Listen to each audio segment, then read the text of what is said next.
It's Thursday, December 21st. I'm Scott. And I'm Rin. And this is Geeknights. Tonight we rummage through our forums and discuss random crap. Let's do this. So in the spirit of the holidays, coupled with the fact that we kind of realize periodically that we've got some money here, we're finally going to buy new microphones. Are we? When are we going to do this? We were thinking about doing it tonight. Are we going to do it tonight? I don't know, maybe. How many times have we said we're going to do that and then not done it? We're definitely going to have these new microphones before Katsucon. I'm betting you won't notice that much of a difference. No, you guys probably won't. Yeah.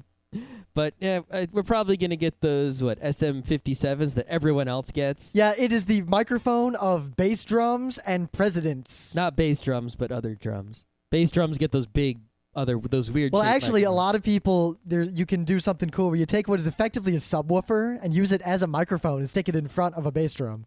Oh. It works real well. That could work real well. It does work real well. In fact, I saw some companies sell, apparently, they call them like bass microphones, but they're really just subwoofers. Awesome. Yeah. Okay. That's not so exciting. Well, I mean, we've been using... Now, I thought it was funny, though, that when we showed up at CityCon way back, a lot of the other podcasters we met, I mean, they're cool people, but they had fairly expensive... A lot of them had condenser microphones. Which are... I mean, sure, if you're doing something super fancy, that's going to, sound better, I guess, on some level, but when you turning it into MP3 in the end, an MP3 that's mad low quality and shitty, that's a lot of extra money you're paying for not much more. Well, no, it wasn't just that, because those microphones are okay. It's more that condenser microphones used to be leaps and bounds better, but in recent years, dynamic microphones are pretty much just as good. And in fact, in most applications, you're better off using a high-quality and cheaper dynamic microphone than you are using a condenser mic. Yeah, I figured the SM57, they keep advertising the fact that the President of the United States, that's the microphone that's on the podium. So, and it is, and he sounds fine when he gives the State of the Union address. So I think it's going to be all right. Well, not only that, but we were looking around, and pretty much numerous people have, when they, we run into them, people who know what they're talking about always say, yeah, so what do you use, an SM58? Which apparently is the industry standard, one of the most commonly used vocal microphones in the world. Yeah, if you go to a concert and someone's singing, 90% chance it's an SM58. It might be. They've just released very recently the newest versions of the 57 and the 58. Oh. But they're quite a bit more money. Yeah, forget. It doesn't matter as far as we're concerned. No. We'll get the cheapest one. Yeah, we'll probably get the 57. Yeah. I mean, the 58, from what I gather, here's the thing. 57, 58, if I may, if you will.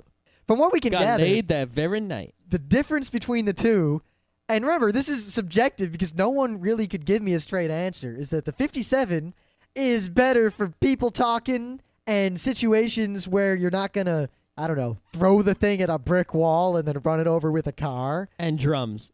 Because the 58 is really, really durable. There are stories of certain rock musicians swinging it around by the wire and banging it into things and then singing from it, and it worked just fine. Yeah, I think that seems to be the point of the 58 is for live vocals and beating the shit out of it and having it still work. That seems to be the two things it's really good at. So we should probably get those, to fend people off at conventions. Lol. No, conventions, whenever I go to conventions, they seem to they have those there already lined up, so. Yeah. Hey, what you gonna do? Plus, it's not like, we're pretty much at any con now. We're going to set up somewhere all our equipment and not move it. And we're not going to carry around some little crap recording bit that someone we know may or may not break when we lend it to them. We should really invest, just who cares about the price? It's worth it to get one of those high quality, solid state recorders. Exactly. Yeah. Though for now, Katsucon, there's a good chance we'll be just setting up in the video game room. Yeah, that'll be fine. But or like Otakon, we're just gonna set up at our table, I think, or in the hotel room or something. Yeah, but in the long run, it'll be worth it to spend $400 on one of those compact flash recorders with 2 XLR inputs and everything. No, definitely. Yeah. Especially just after bite the bullet and shell out the cash. Yeah, though my primary concern now is updating the website. Yeah. Plus, those things are also useful for you can record the show directly onto one of those, like when we're sitting in this room. And then we'll have a backup, so if you delete it, you can just go and get it off the compact flash card. Yep, I could just keep them, because we could set up We the could mixer. even just record the show on it all the time. Yeah, and some of them are fancy, and you just plug them also via USB or FireWire into a computer and just get the WAV files Yeah, off. we can record the show without a computer and then just edit it on the computer. Or we split it and record to both just in case the computer fucks up. And Yep. All right. yeah, expect a bunch of bit-by-bit upgrades because we're... Upgrades that you won't notice. They're only for us. Ha ha ha ha. Yeah, because, well, Geeknights is doing well enough to where that we've definitely passed the point of pod fading. I don't know of a podcast other than the professional paid ones that have done more episodes than us. Wait, let's see. I know that MTV guy has done more episodes than us because he did them 5 days a week for a long time. Yeah. He missed them here and there, but whatever. I'm pretty sure Comic Geek Speak has done more episodes than us. But Oh yeah, they could. in numbered episodes, we've done more, but they have a lot of episodes they don't put numbers on. They're just like extra episodes. They have like episodes for Book of the Month or for other stuff that they don't put numbers on. Yeah. We put a number on everything just so we can serialize things for, the DVD and such. Yeah. But yeah, I wonder, we might just become the podcast with the most episodes. Yeah, I mean... maybe Onion Radio News. Yeah. Maybe we count hours of content per week. Yeah, there might be like some daily podcasts with like 5-minute shows. They might beat us out. We got to go find this out. What podcast has the most episodes? Didn't we look into this before? And we couldn't find anyone bigger than us. No, someone in the forums pointed to a few podcasts who had the most episodes. Well, maybe we'll find that in our dickings about during the main bit today. Maybe we will. But anyway, to get to the news. Now, this news does not affect anyone in the world except for this one guy and all the people reading about it. And I wasn't even going to talk about this. I was just reading this news to tell Scott about it because I found it funny. It was going to be a thing of the day. Yeah, but then I read the actual article, and there are some choice quotes here. Now, the story is, and the story has been repeated around the world lately, a fat dude, he weighs over $3, like 350 pounds, and he wanted to fly on an airplane out of France. Now, he was French. How tall was the guy? It does't say. Okay, because I'm trying to get an idea of how wide he was, because there's guys who weigh 350 that are pretty tall and not so wide. Well, yeah, and there are guys who are like 5'6" and they weigh 350, and they're like 3 plane seats wide. So, it's a tough call. Well, the people involved, I mean, the judge, looks like the jury that may be sitting here, the lawyers, all seem to agree as to the stature of this man. Now, you see, he tried to get on this plane, and Air France said, "Oh, no. You are too large. You need to buy 2 tickets." No ticket. No ticket. No ticket. So this man gets obviously indignant, and he buys the extra ticket. Now he's suing for the humiliation that he suffered for having to buy an extra ticket. Now, never mind the fact that Air France warns its passengers on the website before they get there, all over the place, that if you are large and you require 2 seats, you'll be forced to buy one, you won't be allowed to board. It's been their policy forever. They enforce it uniformly. There's no question that this is a set thing, and this guy really I has have no a feeling case. they're going to win this lawsuit. Now, I just had this feeling. I don't know what it is. Better call Randy. I know. So they get to court, and Fernand Gaumont, who is the lawyer for the airline, in part of his opening statement said the following. This is an exact quote, I assume translated from French. "Let's be objective. This man is fat. He barely fits on the courtroom chair. How could he sit in an airplane?" That has the best lawyer job in the world. Make fun of fat guy, get lots of money. Now the guy comes back to say that he feels humiliated that he's been denounced as fat and enormous on quote-unquote countless occasions during the hearing. Maybe you shouldn't have eaten so much food. You did it to yourself, you fat ass. I felt shocked and humiliated by what he said. Now, if he had called him, say, a fat fuck, or if he had said, this man is a smelly, fat, obese person, and he didn't actually smell, then he might have cause to be a little bit humiliated and shocked and angry. I mean, if he said the guy was a fag or something, and the guy was, then that's not cool. But if I state an objective fact about a person I meet, and that person becomes angry about it... Yeah, like, Rim, you brown long-haired person. Scott, you Jew... Oh, no. Oh, no. Oh, no. He said I was a Jew, and I kind of am. Oh, Lordy. What am I going to do? You better stop that. All right. But if you see a fat man and you say, "Excuse me, fat man, I would like to walk past you. Could you kindly step aside?" That person really has no right to be indignant about the fact that you called him fat. But the fact that this lawyer, and this is what I love about other countries. If this happened in the U.S., there would have been a shitstorm. I don't see any shitstorm in France. I don't see any reaction. I think it's because there's less fat people in France. I mean, I don't know where France is on the list of having the most fatness. It's but one of the I'm pretty sure it's U.S. followed by Britain. Or Actually, vice versa. Yeah, I think Britain's number one. Britain followed by U.S. It doesn't matter. People who speak English are fatter. And Australia's catching up real quick. But no, France and Greece are really, really low. Mediterranean people seem to eat good food and not be fat. Because they drink nectar and they eat fruit. Yeah, so they had really good fruits when I was in Israel. I don't doubt it. But no, so French people are less fat, so they have no problem making fun of fat people. In America, there would have been the lawsuit. They probably would have still lost because the airlines win these lawsuits in America too. But here in the U.S., the lawsuit would have gone along the lines of the fat man saying that he's being discriminated against and that he was being humiliated and blah, blah, blah. And the airline would say, no, it is simply our policy. But in France, they say, let's be objective. This man is fat. He barely fits in the courtroom chair. How can he fit on an airplane? I rest my case. Awesome. And I imagine that the judge said, well, you sold me. Yeah, the judge would just look at the guy and go, oh, oh, oh, oh. Yes, that is how. Let's see. We've already made fun of our Australian listeners and our Albionic listeners. All right. No, we got to follow the anime world order thing and make fun of the Irish. All right, here's a question. Hi, laddie. Diddly dee potato. Anyway. I would just like to ask, if we have any Irish listeners, give us a shout out. We want to represent the Emerald Isle. And I apologize. Until recently, I was not able to tell you apart from the Scottish. Luckily, Scott has learned. We used to go through, years and years and years ago, we'd do this thing where Scott would be like, so which one is Willie? I'd be like, that's Scottish. He'd like, which one has leprechauns? That's the Irish. I really didn't know. I thought they were all the same. I was like, yeah, I imagine like leprechauns playing golf by the Blarney Stone with some four-leaf clovers and the Loch Ness Monster. I didn't know. I thought they were all the same. Well, it's like one time, one of the places I worked at, I mean, a lot of people, especially in the U.S., don't actually seem to realize that Asian nations are kind of different from each other. Gasp. So it's the same thing where they're all Chinamen. A Korean was hired where I work, and he was a cool guy. But when they were interviewing him, they asked me if they wanted me to come in and talk to him a little bit. And I was like, why? What do I have to do with this guy? And they're like, well, you like all that Japanese stuff. And I'm like, yeah, Japanese, not Korean. Yep. I don't know what else I can say about that. Not the same. So didn't you have some sort of news? I do.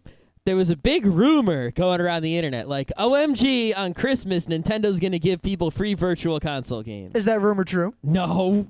Nintendo's like, well, screw you guys. Virtual console games cost money. What is this? See, now, if I were Nintendo, I would put Super Mario Brothers 1, the original game, in the virtual console for free without saying a word on Christmas Day.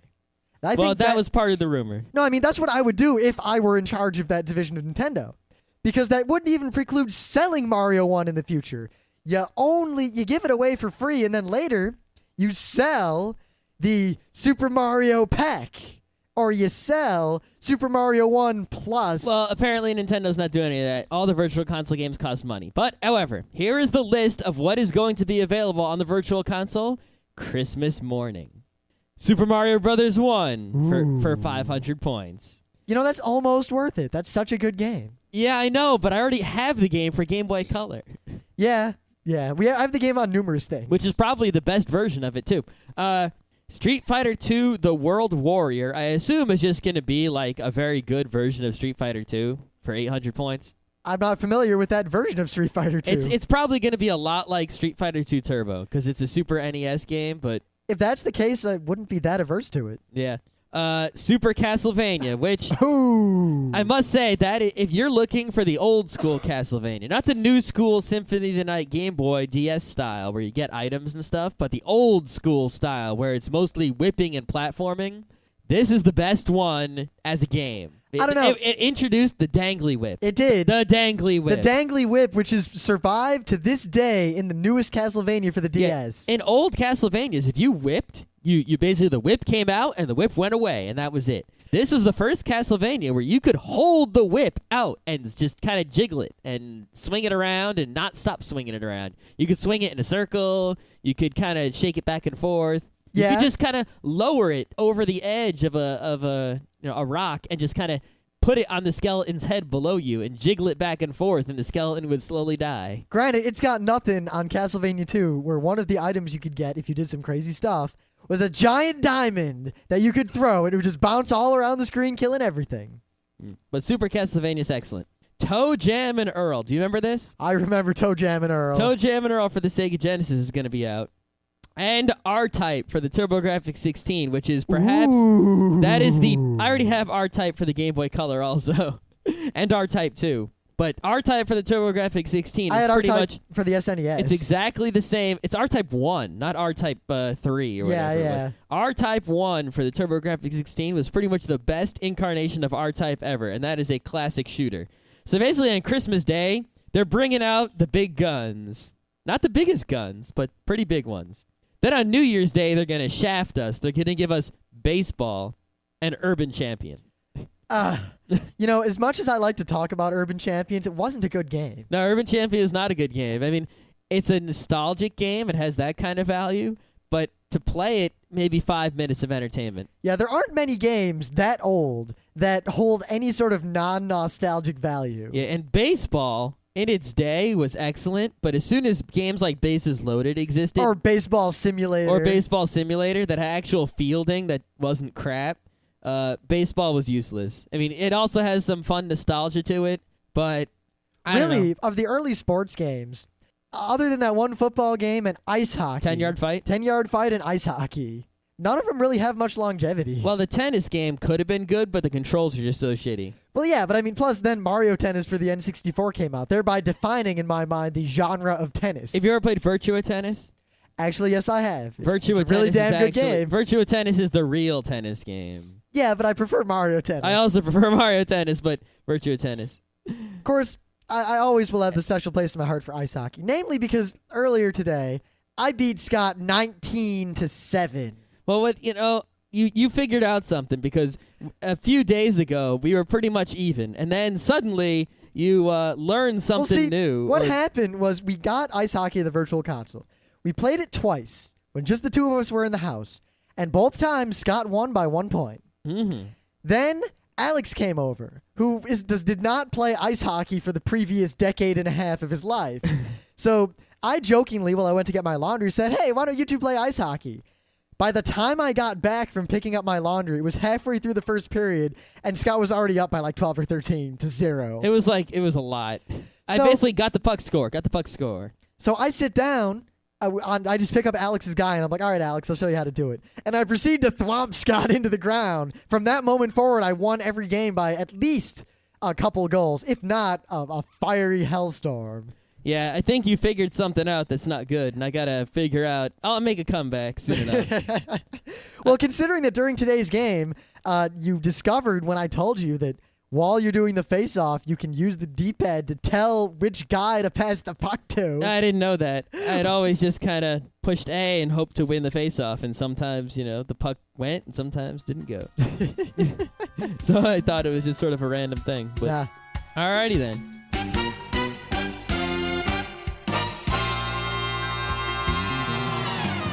Things of the day. Oh, wow, right. Things of the day. Shit. Yeah, you almost forgot, didn't you? Almost did forget. Yep. Right, so Star Wars Episode 4, 5, and 6, I won't deign to credit Episodes 1, 2, and 3 in this, are together a great set of films. But what could make them greater? Perhaps if you made them silent films. In the old silent film style. Yeah, some of the voice acting in them was pretty bad. I prefer the sub. Yeah. Lol. Okay. All right. So very simply, someone took Star Wars Episodes 4, 5, and 6 and did various magical video trickery to them to make them look exactly like those old silent films. and they did a really freaking good job. Yeah, basically they made it black and white. They put, the old film grain on it. They put the funny, how they had just the words that is just a screen full with text on it right before the video. And then they played some funny old-timey, silent film music, and they cut clips from the movie that match that music. It's pretty hilarious. Not only that, but they even went so far as to give it that old-timey movie look where the film like sped up and slowed down a little bit while they were recording it, so all the action is quick and kind of jerky. And it's pretty awesome. It's really, really well done. And the thing is, if you've seen Star Wars, or pretty much if you listen to Geeknights, you pretty much will get the entire story of Star Wars from this thing. Yeah, I mean, if you've seen it enough, you'll know what words people are saying in certain parts, and you'll laugh. It goes from, "Where is the ambassador?" to Ewoks dancing. Dun, dun, dun, dun, dun, dun. Not that shitty special edition music. I can't believe it's one thing to have something. I'm not going to start on my rant. Not going to start that. All right. So, my thing today is pretty awesome. There is a company that has existed for a very long time called Oriental Trading Incorporated. This you might know because they might send a catalog to your house every once in a while. They send one to my mom every once in a while. Their catalog contains many, many things that are cheap. Very, very cheap.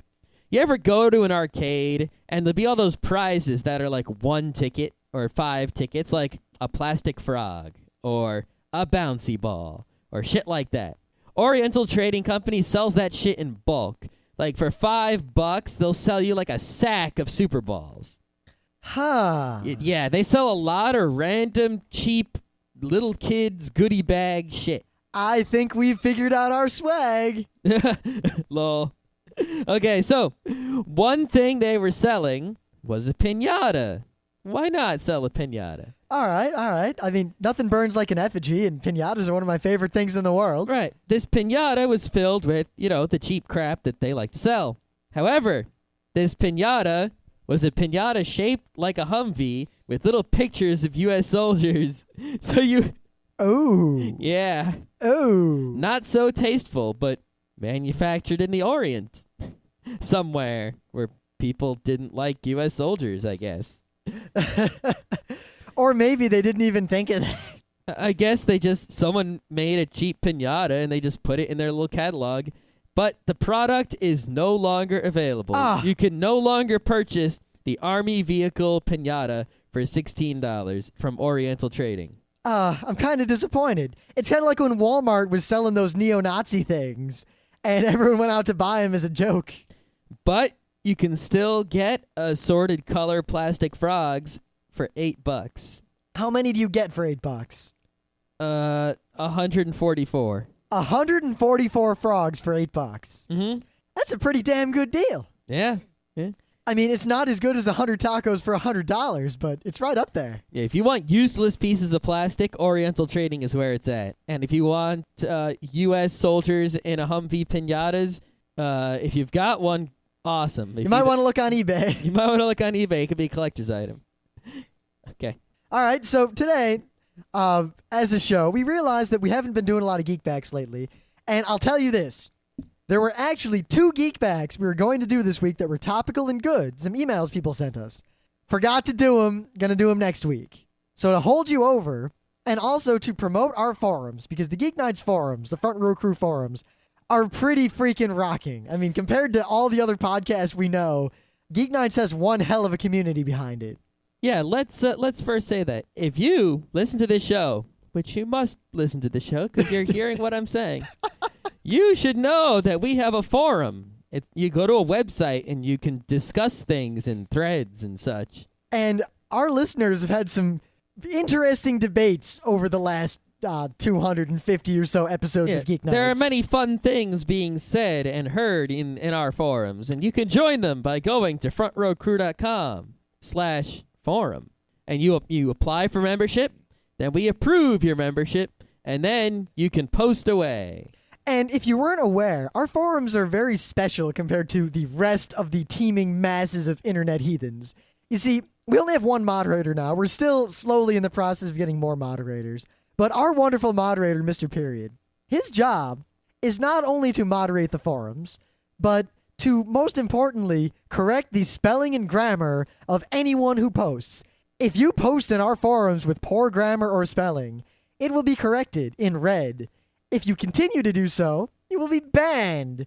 As a result, there are no idiots in our forums. There are no stupid kids in our forums. There are only awesome people and punk kids. Yep, that's about it. And all of them know how to spell. At least enough. The few problems we've only banned one person ever, and we banned him twice. Yeah. All right. So, we thought to promote the forums a little bit and to entertain all of you and to take advantage of all the content that our listeners have generated for us over this year and a half. We're just going to go through the forums and respond or generally bring up everything that's come up in these forums. Not everything. Not everything. Maybe 5% of the things that have come up. Not even. 5% of the things that have come up that are not directly related to or already on the show or in threads that are directly related to episodes of the show. Yeah, we're not going to discuss any, because we have threads that are attached to shows. Like, this is the thread about this particular episode of Geeknights. That's when people bring up such things as, wow, Rim, you were totally wrong about X, or wow, Scott, you were totally wrong about X. Yeah, we're not going to discuss anything in those threads. We're only discussing stuff in threads that have topics unrelated to shows that we've done. Yes. And also, we're not going to bother with some of the biggest and most awesome threads, but there have been some quite epic debates about copyright, religion, politics, religion. There are some really... Video games. Religion. Religion. Xenosaga. Xenosaga. There are some really good, actual good debates. If you don't think there's debate left on the internet, check out our forums and search for anything controversial. Well, no, I think good debate on the internet is oxymoron. It's like honest lawyer, honest politician, et cetera, et cetera. Good podcast. Good podcast. Right. Okay. So I guess you can start. We both kind of picked out threads we wanted to bring up or bring some attention to. Well, the first thread I want to bring attention to, because I wrote a giant freaking post in it, is the first-person shooters thread. Basically, we were discussing how Halo is no good because it's just GoldenEye with better graphics and vehicles, and how the only people who play Halo are people who didn't play real FPSs on the PC, like Counter-Strike, or people who are no good at those FPSs, et cetera, et cetera. And, some guy, Water is Poison, was like, all right, what do you think were the groundbreaking FPSs and for what reasons? So I made a list of every FPS that I thought was groundbreaking, from Wolfenstein 3D up to Half-Life 2. Now, while Scott was doing that, I was simultaneously writing my own rants. Yeah, it took 2 posts. That's how big this thing was that I wrote. And I basically put down every single first-person shooter I think was worth a shit, and what I know about it and why. And then it was pretty long, so you should all go read it. Yeah, especially our dear friend Conrad out there, even though happy birthday, Conrad. His birthday was recently. But he tried to argue with us during one of the Front Row Crew parties, actually the Macross party up in the Northern Geek House, that Halo was a pretty good game, and that there's nothing special about using a keyboard and mouse to play an FPS. And I highly recommend that he read that thread, because it's not just us talking. We actually cite some expert opinions there. Yeah. Well, it's definitely true that a lot of people say, oh, you're just not used to the gamepad. Well, that's bullshit, because I use gamepads for plenty of games. I've been using gamepads longer than I've been using mouses and keyboards. Our friend Scott Johnson, who I think one of the driving philosophies in his life is to get the maximum amount of entertainment out of video games and DVDs for the least amount of money.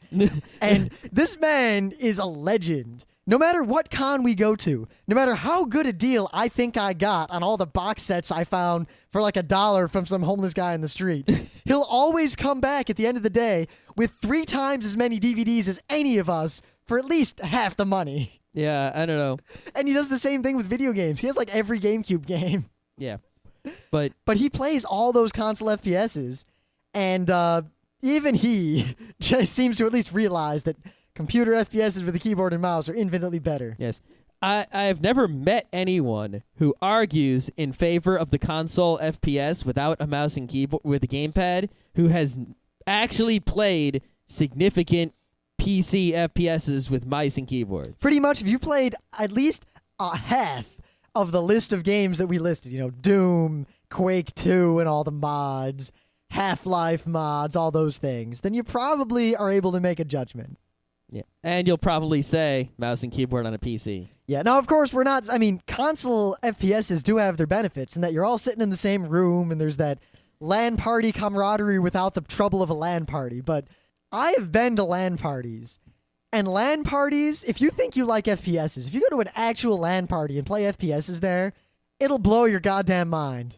Oh, Seriously. good God, the fun I've had at LAN parties back in high school before I had a LAN. I'm hoping that fun comes back as Portal and Team Fortress 2 come out. Oh, Team Fortress 2. All right. I have such a hard-on for that game. But anyway, there was a really cool thread a while ago started by Scott Johnson, actually, comes up again, or Kremlian in the forums, about your Dungeons & Dragons scores if you were a character in D&D.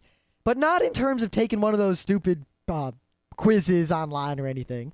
But he basically asked everyone to sit down, think about what those scores mean, and as objectively and rationally as you can, come up with and defend what your ability scores are in the real world. And it was surprisingly everyone who posted a very well thought out, very in most cases humble or at least realistic assessment of how smart and pretty and strong and fast they are. Yeah, I think the only problem with that is, in the D&D world, like, it's real tough to compare those numbers to the actual real world. Not really. For strength, it's very clear. How much can you lift over your head? And there's a direct correlation. The problem is we don't have any class levels in any PC class. So in the D&D world, we really should all just have 10s and 11s. No, and stuff. we have high ability scores. We just don't have class levels. A peasant can have an 18 strength. Not often. It's Yeah. super rare. And an 18 strength is like freaking Zangief. Plus, remember, because the basic ability scores range from 3 to 18, and the way probability rolls, they end up being effectively a bell curve. So as a result, all you have to do is try to compare yourself and your ability in a given attribute to the average human being, and then try to figure out what percentile you're in, and from that you can come up with a very hard number as to your ability score. Yeah, if you assume the D&D scale is, perfect, which... Well, no, it's not. I'm saying we use the D&D scale. Yeah, the only other problem with the D&D scale is that, basically two numbers are identical. Like, for all intents and purposes, 12 and 13 are the same. So... Well, not if you ignore the ability bonuses and you go by second ed or you go by the bell curve idea. Yeah, if we could have done second ed, it would actually have been a lot easier because second ed has more information to determine those things. Well, most of our friends don't have second ed books. I know, neither do I. See, it surprises me that I played second ed more. I've still played more second ed D&D than I have played third ed D&D. I played second ed D&D, just not much of it. I played a lot of like it. Like 2 portions of 2 different campaigns. I played regular D&D before I decided to switch to advanced Dungeons & Dragons. I never actually played regular D&D ever. But I think the thread was pretty cool, and everyone did a really good job of, within the constraints of this argument, assessing themselves. I thought it was a neat thread. All right. I'm not going to go through and read everyone's ability scores, because that would take forever. That's a good point. All right, check this thread. This thread was called Eggnog ? Started by Rim. Oh, yes, I remember this thread. So Rim says, so does anyone out there actually like eggnog? Maybe I've just never had good nog.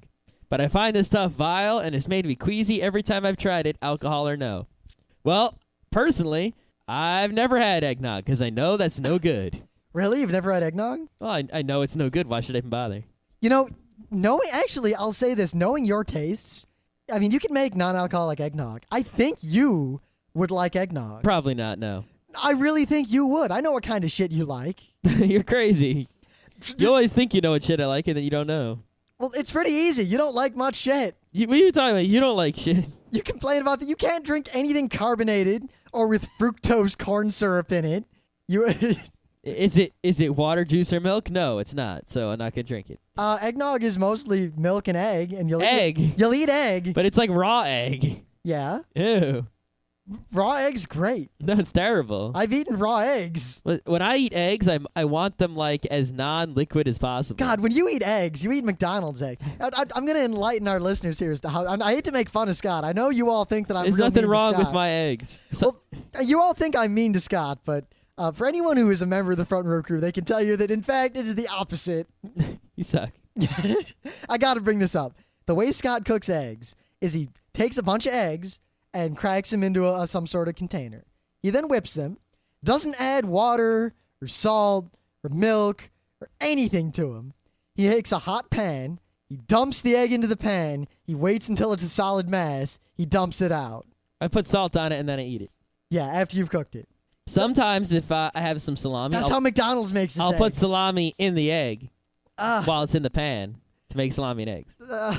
You don't know how to make eggs. Your eggs are disgusting. You don't know how to make eggs. You know what? Everyone who comes over when I make them eggs says, wow, Rim, those are really good eggs. Whatever. They just don't know what that All is. right, tell you what. At the New Year's party, you make a McDonald's egg. It's not a McDonald's egg. I'll make a real egg.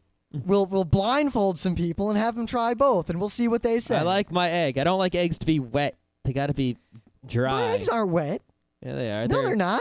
They're not wet. They're as wet as an egg is. Eggs are really, really wet. They're I as like wet as I like eggs to be solid and dry. You like eggs to be a uniform, dense mass of yellow matter. That's what That's tastes not- good. That's terrible. It's awesome. You don't even make scrambled eggs. You just make a massive egg. That's what I want is a massive egg All right, to continue with the threads here. of eggnog. Well, there was a thread about bathing and showering, which was kind of related to an episode we did. But there was an interesting comment from Ugly Fred, who has visited our house on several occasions. I would contend that the shower in your house is one of those tap the top of the dial and get 10 degrees hotter showers. Every time I come over, I have to spend like 5 minutes adjusting the fucking thing until it's just right, because the threshold between uncomfortably cold and, all caps, burning your skin off hot is about 1/8 of an inch of turning. You know, I don't really have a problem with that, but That's because we're used to it. it could be because we're used to it, but I think it's also because burning your skin off hot is the temperature I set it at. I will note that Scott takes showers so hot. Is this just going to be the show of go through the forum and every single thread talk about how what Scott thinks about it? That was my plan. Great. This one's not really making fun of you, though. I wasn't going to make fun of you. Whatever. I was just going to note that Scott takes showers so hot that if I tried to take a shower after him as opposed to before him, I can barely breathe from the level of steam that is condensed into that room. You know, I we don't know don't how have you a do it. sauna, so why not? Why don't we get a sauna? Because we have a shower. What do we need a sauna for? Saunas are a lot nicer because you can sit in a sauna. Like actually, my grandpa had a sauna that was basically a thing that would boil the water and make steam, and then a tent that you sat in, and the tent went up and covered your whole body. You could sit in a chair in it, really comfy, and it was a nice chair in there. But the top had a hole for the neck that sealed around the neck, so you could sit there and watch TV or do whatever you were doing or read a book or hang out, but you're in this sauna at the same time. Okay, that's a little crazy. And where the hell are we going to put that? And it's against our lease. No, it's not. The only things against our lease are pools and hot tubs. Saunas aren't bodies of water. The only reason those things are against the lease is because they're too heavy. Uh-huh. I mean, we can't even play DDR in our living room. We're not going to be able to put a hot tub in there. No, we're not. But a sauna, they're actually pretty cheap. I've considered getting one It's all you. to go with the bidet. It's all you. All right, you got a thread? Let me pick one here. Oh, I got to mention this one. There's a big thread by this guy named Kiei, Kiey, whatever. Kay? Kai, Yeah! Kiei, Yeah! whatever. Anyway. And it's a thread about Wiimote modding. Apparently, this guy wants to put a cool design on his Wiimote. He's tired of the plain white Wiimote. And he put up some pictures of some pretty cool designs of what he's wants to make his Wiimote look like. And they're pretty cool. He's got some art skills going on there.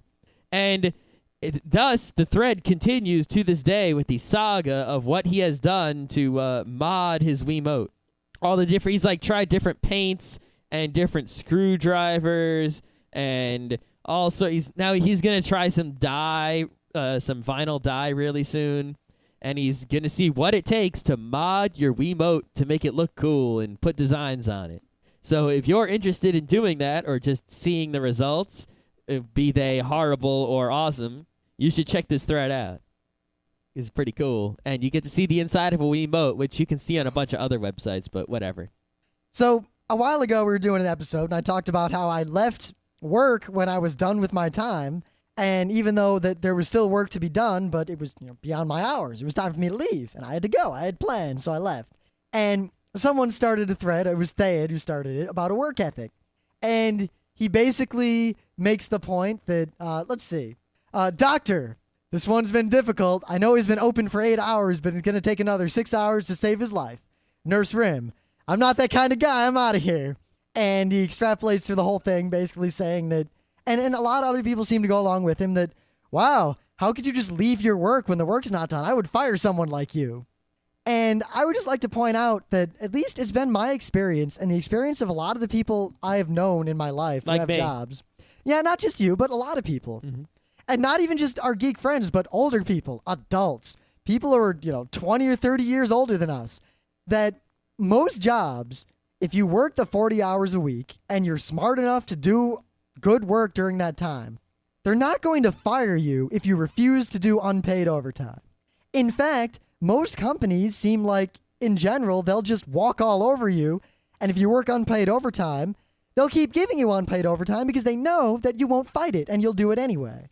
And Yeah. it seems that most of the people who work this unpaid overtime are people who don't have the balls to tell their employer, no, I'm not going to do that without compensation. And I've also found that the people who refuse to do the overtime generally are actually the ones who get the promotions anyway.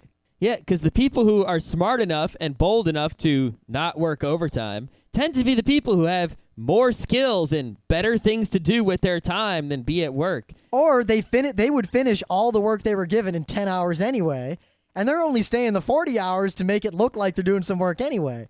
So if they're not going to stay an extra few hours because you failed to plan properly in allocating your resources as a company. Yeah. And the other thing is all the examples he gives of, like a doctor, a fireman, sorry, I got to go, my time's up. Those aren't, jobs where, you're hired to work X hours. We're in the IT industry. They pay us X dollars to work X hours a day. That's it. It's not like we pay you to do this particular thing. I mean, if I had a contract job, let's say I had a contract. The contract would say, get this work done by this time on this date. And it didn't matter how many hours I worked. As long as I got that work done by that date, nothing else matters. Yep. If you're a fireman, your job is, when there's a fire, put it out. It's all about job description and responsibilities. And also how important the work is to you and to your company and all that and how much you care. I mean, And how much your company cares about you. I mean, my company, I don't do shit, and they don't seem to notice or care or anything. or when I work at conventions, I mean, I was staff at Animazement, and I had put in more than the time that I was required to put in. I had done a lot of work, and I was on my way to have a cocktail, wander back to the room, and go to bed. And I had my cocktail, and then as I'm walking back to the room exhausted, someone runs up and says, there's an emergency. We need someone to cover the video game room until close. And there was no one around, so I said, all right, I'll do it. And I stood there for another 2.5 hours guarding the video game room until finally the con ended for the night and I could go to bed. I worked that unpaid overtime because that was important to me and I cared about it. Yeah, I mean, if my job was like Geeknights, I would just work on it all the time. Yeah, I'd whenever. constant overtime if I was my own boss. Yeah, whatever.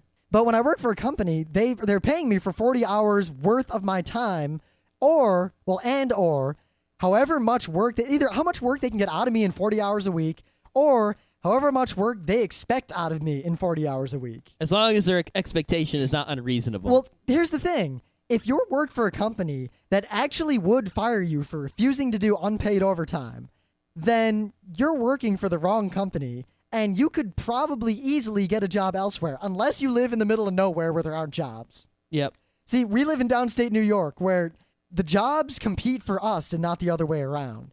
I don't go to a job interview thinking, I hope they give me this job. I hope they give me this job. I go to job interviews thinking, do I want this job as opposed to that other job? Which job am I going to accept? Yeah, that's what I go into interviews like. I'm like, all right, is this job awesome? I don't know if it's that awesome. Yeah, when I interviewed for my current company and when I interviewed for IBM way back, I asked them more questions about their benefits and the pay and what they were going to do for me than they asked me about my job skills. Yep. All right. So. You got one? Let's do two more. All right. Let me. Two more quick ones. Quick ones, you say? Okay, all right, here. All right. Oh, because I got one. This is actually an old thread from July, but keeps coming back for the dead like a zombie. Holy crap! It's called the big headphones versus earbuds debate. All right. I can weigh in here. I don't even care what people say in that thread. Headphones and earbuds are two tools that have two different uses and two different situations where they are useful. There's no debate. You use whichever one suits whatever your task is at the time. Yeah, the thing is that some people use, like, headphones when they should use earbuds and vice versa, and that is a problem.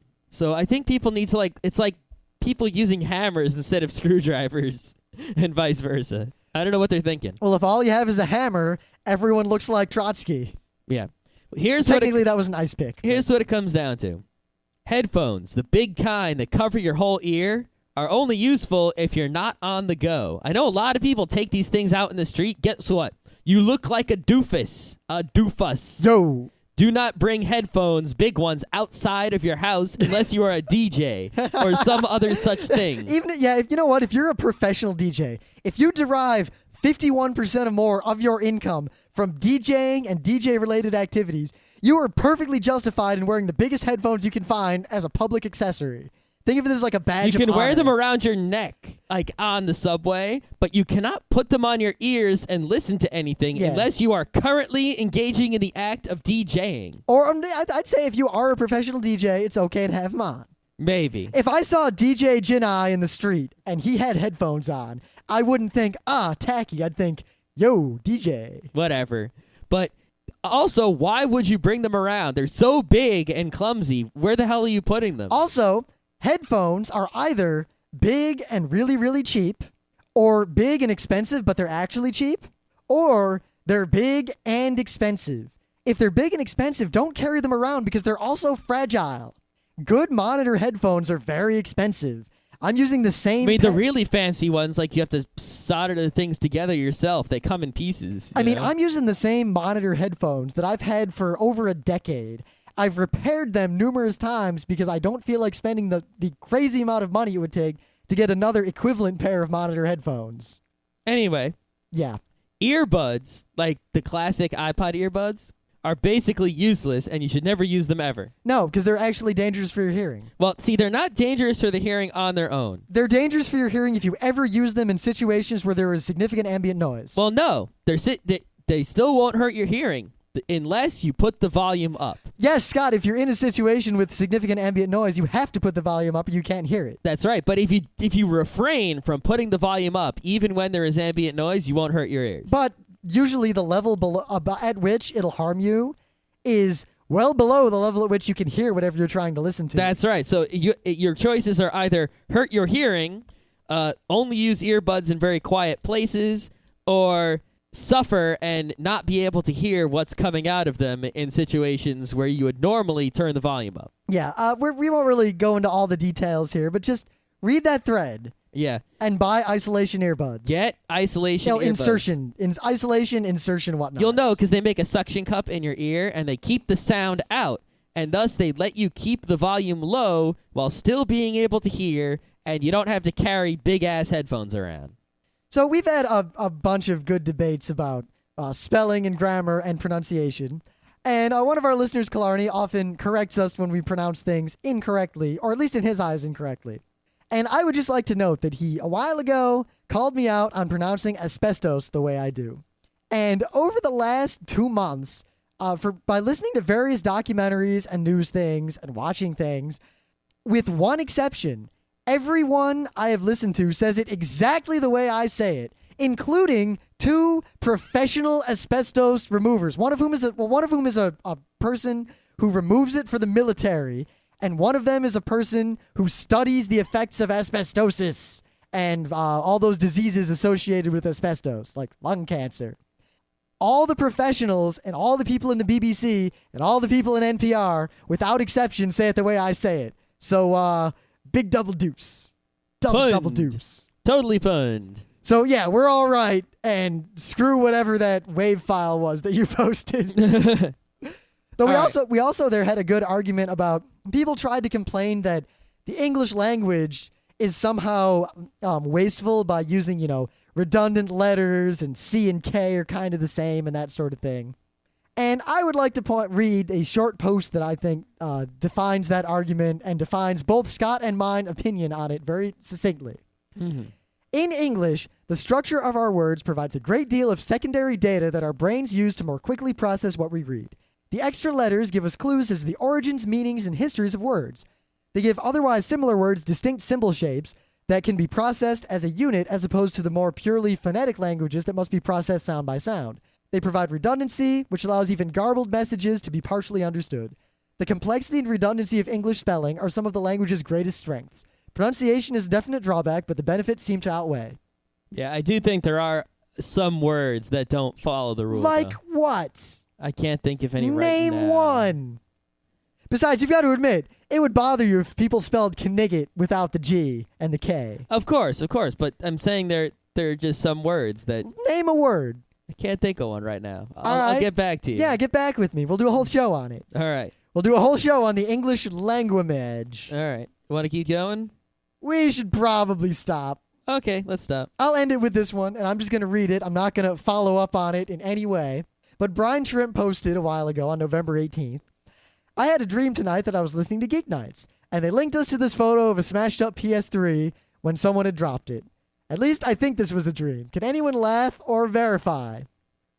We did not, in fact, talk about a PS3 being dropped at any point. No, but you might want to go to smashmyps3.com. I think you better call Randy.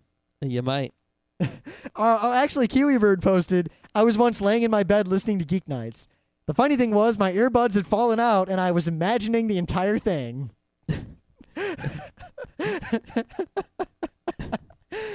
Okay. A Merry Christmas, a Happy Hanukkah, a Crazy Kwanzaa. I can't think of any other holidays. For the rest of us. A glorious Festivus for the rest of us. You can bet that we'll have our Festivus poll in the airing of grievances. Anyone who celebrates the solstice, I'm right there with you. Noel, whatever. Burn a Yule log. Yule, whatnots. Yes.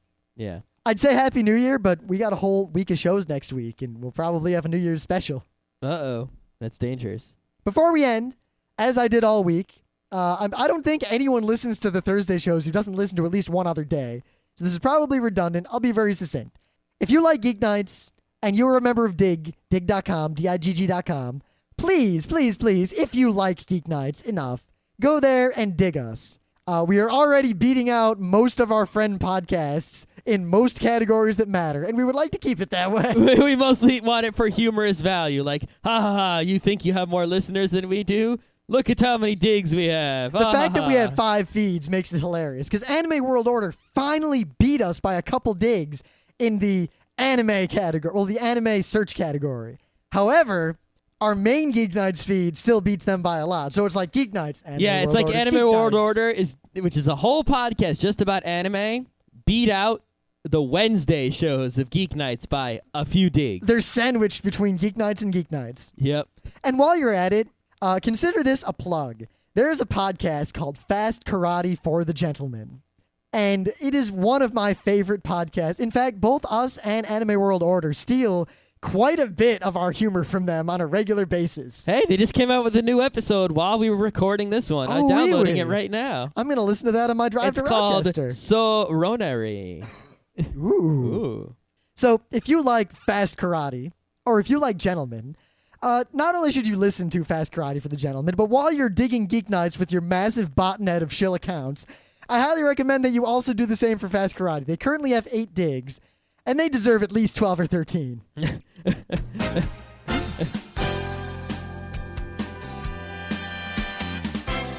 This has been Geeknights with Rim and Scott. Special thanks to DJ Pretzel for the opening music.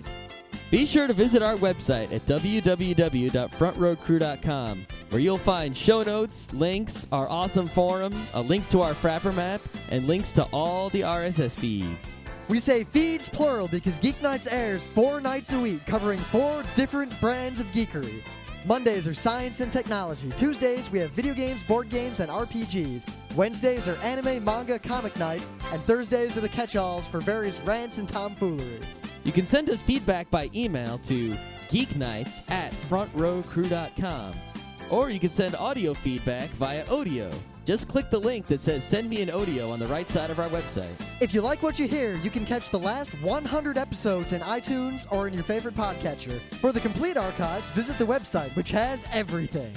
Geeknights is distributed under a Creative Commons Attribution Non-Commercial Share-alike 2.5 license. This means you can do whatever you want with it as long as you give us credit, don't make money, and share it in kind. Geeknights is recorded live with no studio and no audience. But unlike those other late shows, it's actually recorded at night.